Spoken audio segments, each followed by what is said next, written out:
puissant. Cœur à cœur, consolation, transformation.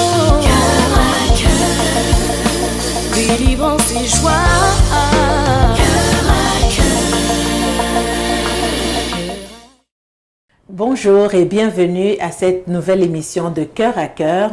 Alors aujourd'hui, je reçois des femmes exceptionnelles, des invités exceptionnels.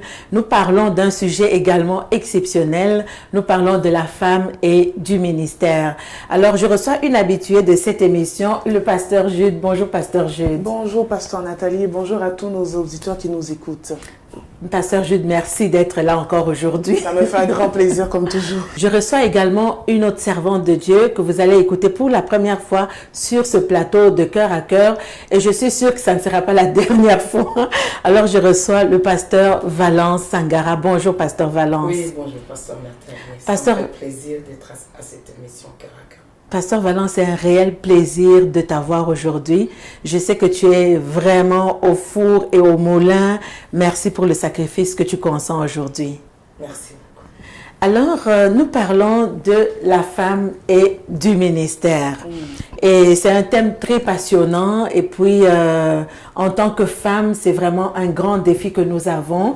Et nous allons en parler cet après-midi. Je vais passer un peu d'une question d'une servante de Dieu à une autre. Et puis, on va essayer d'échanger nos expériences. On va partager sur notre vécu, sur notre quotidien, dans le ministère et dans le foyer. Alors, la première question, Maman Valence, c'est à toi que j'aimerais la poser. C'est quoi une servante de Dieu? C'est quoi être une femme de Dieu? Merci pour la question. Lorsqu'on parle de servant de Dieu, lorsqu'on parle de la femme de Dieu, il n'y a vraiment pas assez de nuances, sauf que pour la femme servante de Dieu, c'est quelque chose de général. Donc, lorsque quelqu'un travaille dans l'église en tant qu'intercesseur, en tant que protocole, on peut l'appeler servant de Dieu, mais tandis que femme de Dieu, c'est plus quelqu'un qui a le ministère avec lui, c'est quelqu'un qui a une église avec lui qu'il dirige. Là, on peut parler de la femme de Dieu. Pasteur Jude, tu es également une femme de Dieu ou tu es une servante de Dieu? Tu es les deux, en fait, comme Maman Valence vient de le dire. En fait, on est en même temps et femme de Dieu et servante de Dieu, c'est ça, hein? Oui, exactement. Pasteur Jude, tu es servante de Dieu, tu es femme de Dieu. Oui. Comment tu es arrivé à reconnaître l'appel de Dieu sur ta vie? Parce qu'aujourd'hui, tu exerces le ministère en tant que pasteur. Comment est-ce que tu as reconnu qu'il y avait un ministère pastoral sur ta vie? Donc, c'est une question que chaque personne se pose. Hein. La personne que Dieu appelle, celle ou celui que Dieu appelle au ministère, a un feu pour le Seigneur. Hein. Il a un feu pour cet appel, il a un feu pour le ministère que Dieu l'a appelé. Mais avant tout de savoir que Dieu nous a appelés, il y a une étape. Cette étape à se dire, tu reçois l'appel et tu te poses des questions. À te dire, Seigneur, j'ai le feu pour toi, mon cœur brûle pour toi, mais est-ce que c'est vraiment toi qui m'as appelé à ça?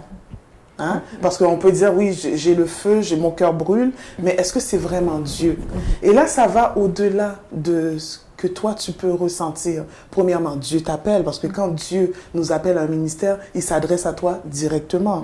Donc, comment, si nos auditeurs nous écoutent, comment Dieu peut s'adresser à moi? Il peut s'adresser par une prophétie, par un songe. Et Dieu envoie également quelqu'un pour confirmer ton appel. Donc, la première des choses, tu reçois l'appel. La deuxième des choses, Dieu confirme l'appel. Et à partir de là, maintenant, tu vas composer avec cet appel et tu te dis, Seigneur, comment cela se fera-t-il? Ça, c'est la grande question. Alors, Maman Valence, toi, tu es mariée. Ton époux est également un serviteur de Dieu. Est-ce que l'appel, tu l'as eu avant le mariage ou après le mariage? L'appel, je l'avais eu après le mariage. Avant, je servais en tant que protocolaire, ainsi de suite, mais vraiment dans le ministère, je l'avais eu après le mariage. Et comme Pasteur Gilles vient de le dire, le Seigneur parle tantôt d'une manière, tantôt d'une autre. Il peut te parler par une vision, par un songe. mais aussi c'est confirmé par le responsable qui t'utilise dans l'œuvre. Ils peuvent te confirmer que réellement, ce que le Seigneur t'a dit, c'est réellement ça. Et ils vont aussi t'orienter pour savoir quoi faire dans ce que le Seigneur t'a appelé. On va voir tout à l'heure comment composer justement quand tu as l'appel ministériel. On va voir cela au niveau de la famille, au niveau du conjoint. Et puis on va voir cela en tant que femme. Et je voudrais revenir à toi, pasteur Jude. Tu as reçu l'appel de Dieu. Tu l'as reçu très jeune, je pense. Hein? Exactement. Donc c'est un appel que le Seigneur m'avait déjà appelé par rapport à ça, par plusieurs comme prophéties. Mais donc on ne voyait pas déjà la concrétisation de tout ça. Je dois dire à ceux qui nous écoutent, il y a une différence entre le don et l'appel ministériel. Hein? On reçoit d'abord le don et par la suite, Dieu confirme si il t'appelle au ministère. Donc, il faut pas confondre les deux. Hein? Il y a le don et il y a le ministère. Donc, à cette étape-là, il faut d'abord maintenant exercer le don et par la suite, maintenant, pour que le Seigneur maintenant t'amène au ministère. Donc Dieu ne fera pas le ministère sans le don. C'est ça. Hein? Donc Dieu peut nous appeler et tu n'as pas encore exercé le don. Attends d'exercer le don. Et par la suite, Dieu va t'amener au ministère s'il y a lieu pour ça. Mais à partir de ce moment où tu reconnais l'appel de Dieu sur ta vie, qu'est-ce qui se passe dans ta vie à toi? Est-ce qu'il y a des luttes internes? Qu'est-ce qui se passe à ce moment-là? Est-ce que c'est facile pour toi de dire oui à cet appel? Est-ce qu'il y a des barrières que tu t'es mises toi-même? Qu'est-ce qui s'est passé à partir de ce moment-là? Sincèrement, je dois dire que même dans l'histoire de la Bible, c'est jamais facile de dire oui à l'appel de Dieu parce que on vient d'abandonner. Dire oui à l'appel de Dieu nécessite forcément que tu abandonnes tes ambitions, que tu abandonnes certains rêves et que maintenant que tu te dis Seigneur, je vais maintenant diminuer pour que toi tu puisses croître en moi. Donc il faut abandonner certaines choses pour laisser cette place totalement à Dieu. Et que Dieu soit en premier maintenant. C'est plus moi qui dirige un rêve. Maintenant, c'est le rêve de Dieu qui prend place en moi. Maman Valence, donc toi, tu as reçu l'appel pendant que tu es dans le mariage. Ton époux est déjà dans le ministère. Comment tu fais maintenant, toi, pour composer en tant que femme mariée, composer également avec le ministère? Exactement, c'est vraiment une bonne question. Qui est un peu difficile aussi quand on compose avec et le ministère et le mariage et les enfants là-dedans. Je crois que ça demande une bonne organisation à la maison parce qu'on risque de mettre plus de poids du côté ministère et abandonner le foyer et plus côté foyer que le ministère. Et lorsqu'on s'organise, on sait déjà qu'on a des tâches à exercer au niveau de l'église et au niveau du foyer. Quand les enfants sont encore à bas âge, c'est plus difficile. Mais quand ils ont grandi, c'est question de repartir certaines tâches de la maison et reconnaissant que toi, tu es la maman, assurément c'est toi qui dois prendre la grande charge, mais tu repartis avec les enfants qui sont à la maison et ensemble et en communion, en unité, je parviens à exercer la tâche et le ministère et le foyer en répartissant mes tâches et en surveillant mon agenda, bien sûr. Est-ce que c'est toujours facile?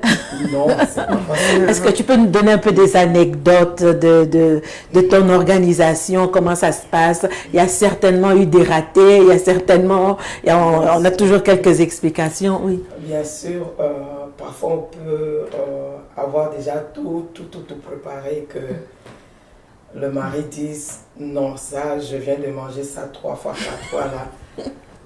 Je trouve que tu regardes plus les fidèles, tu regardes plus l'église. Est-ce que tu peux te tourner vers ton foyer? Sache que tu es amené et au foyer et à nous et essaye d'équilibrer ces choses pour que nous soyons aussi à l'aise. Et je te retrouve trop au téléphone là. À l'église au téléphone, à la maison au téléphone. Les enfants réclament, moi aussi je réclame. Essaie de revoir cela et ça donne à ce que quelqu'un puisse réfléchir un peu, ouvrir les yeux. Waouh, Seigneur, aide-moi et fais-moi grâce pour que je puisse parvenir à concilier ces trois choses. Effectivement, c'est pas évident, hein, surtout si on travaille en plus. Parce qu'il y a des femmes qui sont dans le ministère, qui ont la maison, qui est tout un ministère en soi, qui ont le ministère au niveau de l'église, mais qui en plus travaillent. Donc ça devient toute une gymnastique. On n'a pas toujours 10 sur 10 comme note, mais c'est vraiment toute une gymnastique. Mais pasteur Jules, si je reviens à toi, toi tu es célibataire. Oui. Mais je pourrais revenir à une question vers toi parce que tu es une femme dans le ministère et on sait qu'il y a des choses qui vont être amenées à être bouleversées dans ta vie. Mais je voudrais savoir comment est-ce que tu ferais, toi. Tu es une femme qui réussit au niveau de ta carrière. Tu réussis bien. Tu es une femme qui porte ce chapeau ministériel. Comment est-ce que tu fais pour pouvoir te détacher? Parce que forcément, on va le dire là, il y a quelqu'un qui peut venir vers toi pour te proposer mariage. Je donnerai un exemple. Mais là, il te trouve avec ton chapeau du ministère. Là, il te trouve que tu as une femme qui a pleinement réussi au niveau de sa carrière. Comment, toi, tu ferais pour mettre un détachement afin que la personne qui vienne ne se dise pas, mon Dieu, il y a trop d'autorité là-bas et puis je pars en courant? C'est une bonne question. Je dois dire que même lorsqu'on est appelé par Dieu, on reste qui on est. Hein? Et c'est de savoir que on a chacun notre place. Hein. Dieu a établi, il faut le dire, l'homme est l'autorité. Hein. Ça, il faut le dire, que la femme soit appelée au ministère ou non, ça reste la même, ça reste, comment je pourrais dire, la même règle pour chaque personne. Hein. Ça ne change pas. L'homme est l'autorité. Donc, on doit partir avec ça, avec ce que la parole de Dieu nous dit, et par la suite, on grandit avec ça. Donc, cette personne qui va me rencontrer, il va rencontrer une femme de Dieu, effectivement, mais aussi il va rencontrer une femme pleinement épanouie, à tous les niveaux, et qui est capable de rire, qui est capable de pleurer, qui est capable de se confier. Alors, c'est une femme complète, hein, parce que quand on a Dieu, le spirituel complète tout. Alors, donc, il va rencontrer quelqu'un de très bien. Mais ça, c'est important d'en parler justement parce que parfois, on assiste à des dérives où on n'arrive plus à faire la part de choses justement entre la femme et la servante de Dieu. Et c'est important de demeurer femme avant tout. Bon, évidemment, on porte ce type de servante de Dieu, mais c'est important d'être la femme devant son mari. C'est très important. Si d'emblée tu pourrais donner un conseil à quelqu'un, qu'est-ce que tu pourrais lui dire aujourd'hui? Alors à quelqu'un, une femme qui est en attente, une femme qui porte les chapeaux que tu portes par exemple. C'est d'être à l'écoute de Dieu. Et aussi, c'est de rester soi-même. Hein. Dieu ne nous appelle pas à... On est tous... on travaille dans le champ de Dieu. Mais la personne qui est au-dessus de tous, c'est Dieu. Alors, Dieu nous dirige et comme un homme, comme l'homme, nous devons nous soumettre à ce que Dieu nous demande et de travailler vraiment avec vraiment tout ce que nous avons en nous, tout notre cœur. Et je dois dire aussi à une femme célibataire qui est dans l'œuvre de Dieu, ça veut dire qu'elle est en train de plaire à son maître. Hein? Elle est en train de plaire, c'est ce que l'apôtre Paul dit, hein? Elle est en train de plaire à Dieu. Donc quand tu plais à Dieu, certainement tu trouveras grâce aux yeux de ton futur époux. Donc c'est très important. Dieu ne t'a pas oublié, au contraire, il est en train de te préparer pour de grandes choses. Donc il faut travailler, vraiment travailler sans relâche et le Seigneur est le rémunérateur de ceux qui le cherchent. Amen, gloire à Dieu. Maman Valence, est-ce que tu rencontres des défis dans le ministère? Il y en a certainement beaucoup. Oui, le ministère a beaucoup de défis. D'abord, je peux prendre dans la façon où plusieurs personnes discutent sur le ministère de la femme. Et maintenant, lorsqu'une femme doit entrer et diriger, c'est autre chose. Il faut vraiment que le Seigneur puisse le confirmer et plus encore donner plus de pouces de grâce pour que les gens puissent l'accepter. Il y a autre chose aussi, les critiques des gens, le moquerie des gens, tout ça, il y en a beaucoup. Et avec la grâce de Dieu, lorsque Dieu travaille une personne, lorsque Dieu travaille ses vases, ça permet à ce que quand quelqu'un est dans le ministère, il doit être patient, il doit être quelqu'un qui a de la maîtrise Sinon, tu risques d'aller chercher du monde qui te critique, soit te répondre aussi, soit te réagir aussi. Soit t'abandonner même. Soit t'abandonner aussi, oui, soit t'abandonner aussi. Mais Dieu fait grâce avec tout ce qu'on rencontre comme défi. Il soutient, nous relève et on continue à faire le travail. Beaucoup de défis. Est-ce que tu rencontres les mêmes défis? Même dans la société, quand c'est une femme, elle est comme, on a comme l'impression qu'elle est en deuxième plan. Donc, la femme a sa place. Elle a sa place dans la société. Le Seigneur avait prévu la femme. Donc, la femme a sa place. Non pas qu'elle va prendre la place de l'homme, mais elle a aussi sa place. Elle est égale à l'homme. Tu vois, donc, égale je veux m'expliquer dans cette façon de penser. De voir et de s'exprimer. Elle a des sentiments. Donc, la femme a sa place. Mais qu'est-ce qui est plus difficile, c'est de dire, la femme qui se tient devant moi, elle est une femme. Alors, des fois, ça peut faire toute la différence. Et des fois, même en 2018, ça fait encore jaser. Okay? Et on peut comprendre, mais en Jésus-Christ, je pense que toutes ces barrières sont tombées, vu que maintenant, nous avons la pleine liberté d'aller par tout le monde, prêcher la bonne nouvelle. Jésus a dit, allez par tout le monde. Que ce soit un homme ou une femme, allez par tout le monde. Maman Valence, je reviens à toi avec une question particulière parce que toi, tu as une situation spéciale. Ton mari est pasteur, toi aussi es pasteur. On prend une situation X, quelque chose se passe, il faut prier. Et puis, tu viens avec une réponse, ton mari vient avec une autre réponse. Qui a le droit de veto? Est-ce que Dieu vous a parlé à tous les deux? Il faut qu'il vous parle de la même chose. Mais si vous avez deux réponses différentes, qu'est-ce qui se passe? Quand on a deux réponses différentes, on regarde ça à la lumière de la parole de Dieu. Qu'est-ce que la parole de Dieu nous dit à ces sujets? Ou bien si c'est quelque chose qui est vraiment en dehors et qu'on ne retrouve pas qu'on a de la lumière sur ça, on prend le temps de prier. Et enfin, je crois que question de droit de veto, c'est d'abord la parole de Dieu qui a le droit de veto. Voilà, qui a le droit de veto. Oui, et après cela, en dernier lieu, je crois que si lui a été avant moi dans le ministère, je crois que je peux lui donner le dernier mot après avoir vu qu'à la lumière de la parole de Dieu. Qu'est-ce que la parole de Dieu dit à ce sujet? Oui. Et Maman Valence, toujours dans ton cas à toi, même Pasteur Jude, je pourrais revenir avec la même question vers toi. En tant que femme dans le ministère, les personnes qui nous approchent, parce que tout à l'heure, Pasteur Jude, je te demandais comment tu fais toi pour te détacher. Mais Maman Valence, est-ce qu'il t'est déjà arrivé une approche où quelqu'un vient te voir pas comme une femme de Dieu, mais avec un autre regard, avec un désir vers toi, en tant que femme, tout simplement, dans le ministère, parce que ça arrive aussi. Bonne question. En tout cas, depuis que j'ai commencé le ministère, je n'ai pas encore eu ce genre d'approche, mais je crois que c'est question aussi de l'attitude de la servante de Dieu. Il y a une certaine attitude que la personne doit afficher pour que ça crée un garde-fou, une barrière pour que ce genre de choses n'entre pas. Alors si la personne a une attitude légère, une attitude de laisser aller facilement, l'ennemi peut s'introduire, mais jusque-là, je n'ai pas encore eu de cas pareils. Pasteur Jude.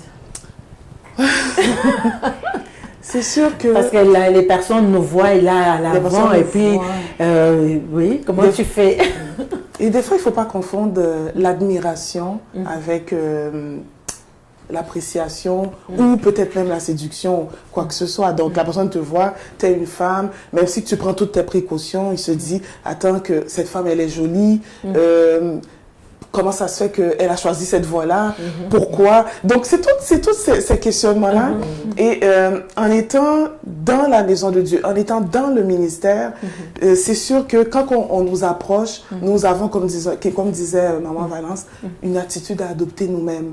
Mais en même temps aussi, la femme reste la femme. Elle dégage quelque chose. Donc, il faut que cette femme qui est dans le ministère soit une femme mature, responsable, à savoir que le Seigneur l'a placé quelque part dans le ministère pour pouvoir faire son œuvre.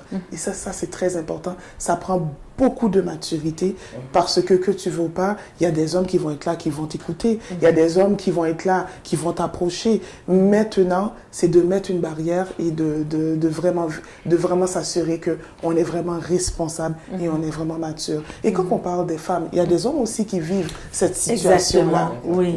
Donc cette situation, c'est pas seulement parce que c'est une femme. Parce que d'habitude, on a l'habitude de pouvoir rejeter ça quand ça va être une femme, comment tu vas faire, parce que tu es une femme. Mais un homme aussi a cette responsabilité. Il a cette maturité également de pouvoir mettre vraiment des barrières. Des barrières, des garde-fous. Exactement, de s'assurer que je suis là, je suis, si je peux dire ça comme ça, embauchée par Dieu, je travaille pour Dieu, donc je fais mon travail pour le Seigneur. Mais ça ne veut pas dire que nous n'avons pas cette approche. Nous avons cet amour, cette appréciation. Nous aimons les âmes. Nous aimons les brebis du Seigneur et nous allons le faire avec autant dévouement qu'un homme. Exactement. Et j'aime bien ce que tu dis, nous aimons les brebis du Seigneur. Oui. À ce moment, il faut avoir la maturité et la sagesse nécessaires pour pouvoir reprendre avec amour la personne donc qui a cette approche-là. Ça, c'est très, très important. Sinon, on participe finalement à la destruction au lieu de bien faire les choses. Maman Valence, il y a beaucoup de stéréotypes aujourd'hui sur les femmes. Oh mon Dieu, il y en a tellement. En 2018 encore, hein, comme tu le disais, il y en a énormément. Ma question, l'onction est-il masculin ou féminin?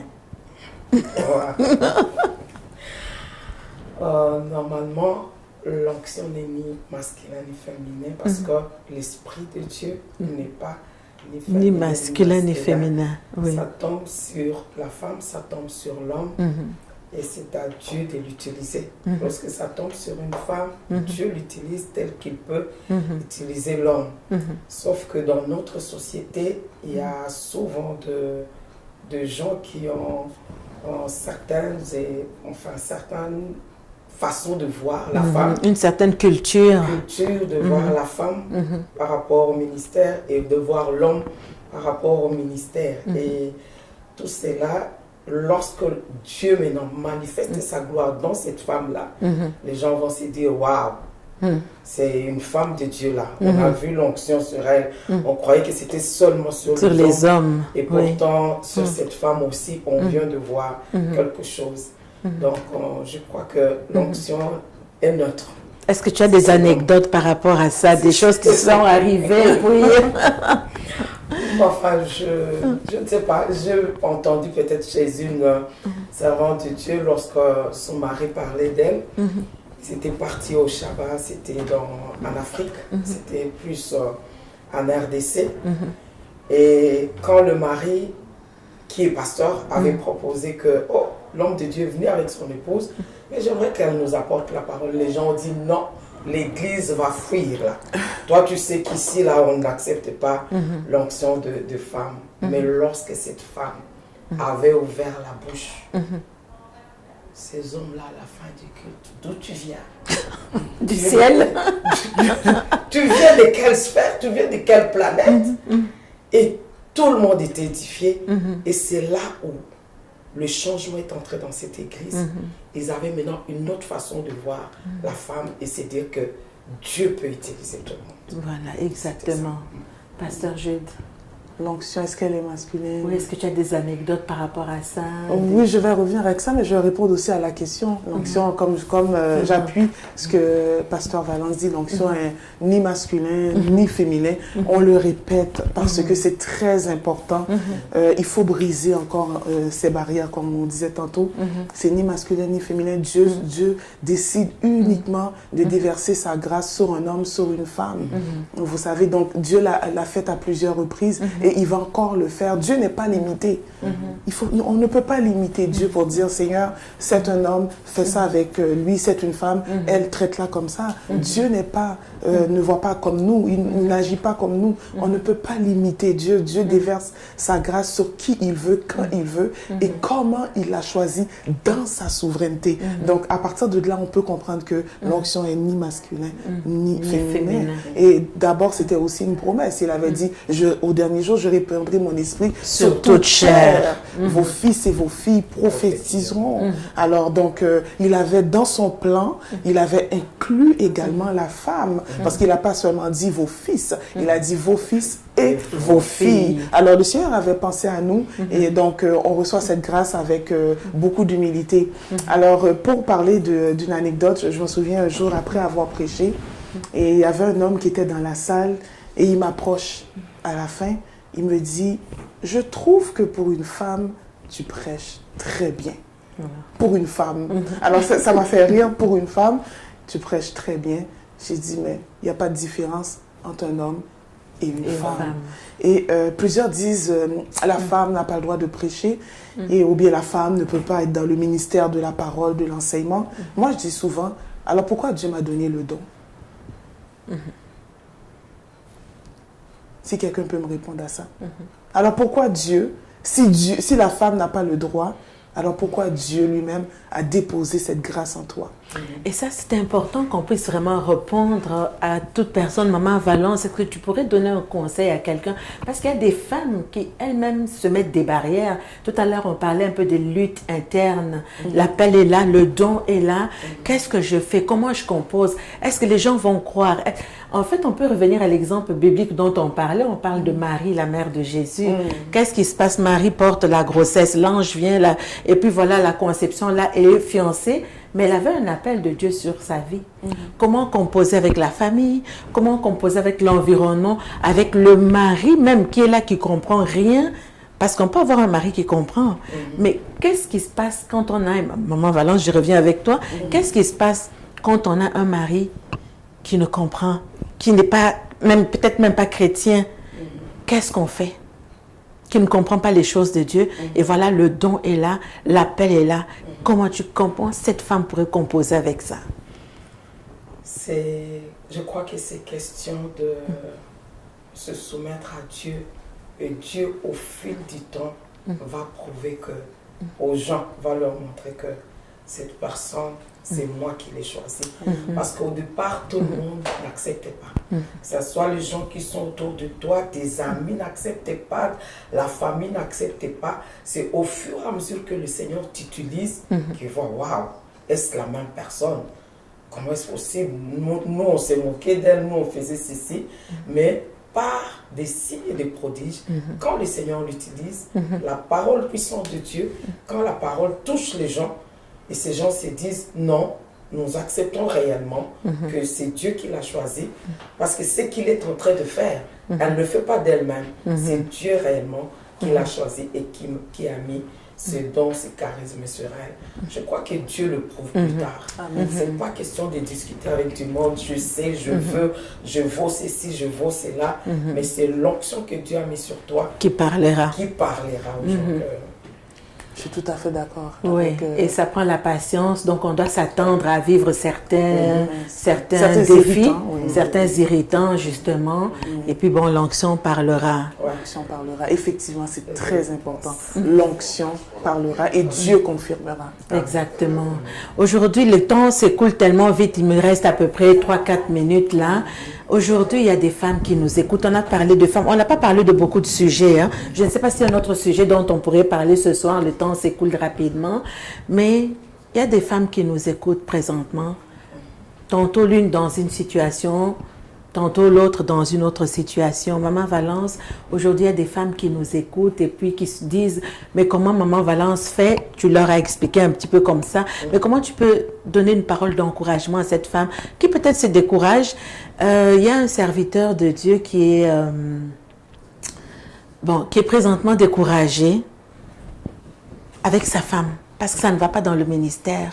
Comment tu peux encourager cette femme-là aujourd'hui de continuer, d'aller de l'avant, de ne pas baisser les bras? Amen. Qu'est-ce que tu peux lui dire aujourd'hui? C'est que je peux dire à une femme qui est dans le ministère et qui a des problèmes dans son foyer, peut-être avec son mari, et ainsi de suite. Ce que je peux lui dire, c'est de persévérer et plus de distinguer le ministère, le foyer et ce que tu dois faire. Parce que normalement et souvent, on a des problèmes au foyer, on a des problèmes dans le ministère.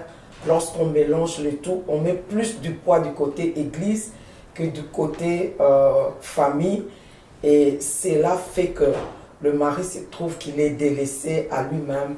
Mais ce que je donnerais comme conseil, c'est question de bien gérer son temps, gérer son agenda pour que tu puisses satisfaire les deux, que ce soit la famille, que ce soit l'église. Et je crois, j'ai la conviction que ça ira. Parce que chez moi, ça a marché. Je crois aussi que ça marchera pour toi. Amen. Amen. Pasteur Jude, quelqu'un qui nous écoute, une jeune, parce que Pasteur Jude, en fait, tout au début, pourquoi j'ai fait le choix d'avoir 2 servantes de Dieu? Je voulais mettre un peu selon les époques. Maman Valence, ça fait très longtemps que tu es dans le ministère. Combien d'années? Oh, C'est très longtemps, plusieurs années. Pasteur Jude, une trentaine d'années. Bon, une trentaine d'années. J'ai voulu un peu voir les différentes époques. À ton époque, à toi, à son époque, à elle. Pasteur Jude, ça fait quelques années à peu près. Donc, voir un peu est-ce que les choses sont pareilles il y a une trentaine d'années. Et aujourd'hui, on remarque que c'est exactement pareil.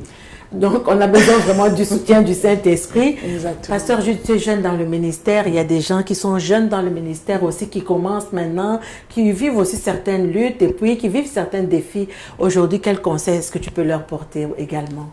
Comment cela sera-t-il possible? Tout est possible à celui qui croit, tout simplement. Et Dieu, c'est lui qui appelle et c'est lui qui rend cet appel concrète. C'est lui qui concrétise l'appel qui est dans la vie d'un homme ou d'une femme. Donc, il faut beaucoup de patience avec Dieu et il faut attendre aussi le temps de Dieu. Je pense qu'on n'en a pas parlé, mais le temps de Dieu est très important. Avant le temps, c'est pas le temps. pas le temps. Et après le temps, c'est pas le temps. Parce que Dieu, il organise. Hein. Celui qui reçoit l'appel, Dieu organise sa vie en fonction de l'appel. Donc, si tu as reçu l'appel de Dieu, si quelqu'un m'écoute, une femme, tu as reçu l'appel de Dieu, attends le bon moment. Dieu va créer. Il est le Dieu des temps et des circonstances. Amen. Donc, il va créer un temps, une circonstance, quelque chose va se passer. Et le Seigneur, lui, va ouvrir cette porte. Juste pour terminer, je me souviens, moi, quand j'ai commencé à prêcher, c'était dans un temps où j'étais dans une église et le pasteur principal n'était pas là. Et cette journée-là, je me suis proposé, est-ce que je peux vous aider? Ils m'ont dit, ah bon, oui, on avait justement besoin de quelqu'un. Mais oui, tu pourrais bien nous aider. Et ça a commencé comme ça. Dieu a créé un temps. Donc, il ne faut pas non plus créer des ministères. Il ne faut pas non plus créer des appels. Laisse Dieu faire son œuvre. Après tout, c'est son œuvre. Effectivement, laissez Dieu faire son œuvre. Maman Valence, comme tu le disais tout à l'heure, l'onction parlera de lui-même. Voilà, merci beaucoup d'avoir été avec nous. Notre temps est écoulé. Vraiment, nous avons été bénis aujourd'hui. Il y a plusieurs sujets. On reviendra sur d'autres sujets. Il y a énormément de choses dont on pourrait parler sur la femme dans le ministère, sur la femme dans le foyer. Mais pour aujourd'hui, c'est tout ce que nous avions comme temps. Pasteur Valence, merci beaucoup d'avoir été avec nous. Merci d'avoir accepté cette invitation. Pasteur Jude également, merci beaucoup d'avoir été là. Et alors, tous ceux qui nous écoutent, merci d'avoir été là. Si vous avez des questions ou quoi que ce soit, il y a une équipe de serviteurs, des servantes de Dieu qui sont là. Donc, vous pouvez m'écrire coeur-à-coeur7@gmail.com ou encore m'appeler directement 514-716-2577. N'oubliez pas de visiter notre page Facebook Cœur à Cœur, Instagram, YouTube et laissez-nous un commentaire et puis chacune de nous, on a accès à la page. Nous allons nous faire un plaisir vraiment de vous répondre. Alors, n'hésitez pas. Merci d'avoir été là et à très bientôt pour une prochaine émission. Que le Seigneur vous bénisse. Témoignage puissant, cœur à cœur, consolation, transformation, cœur à cœur, témoignage puissant, cœur à cœur, consolation,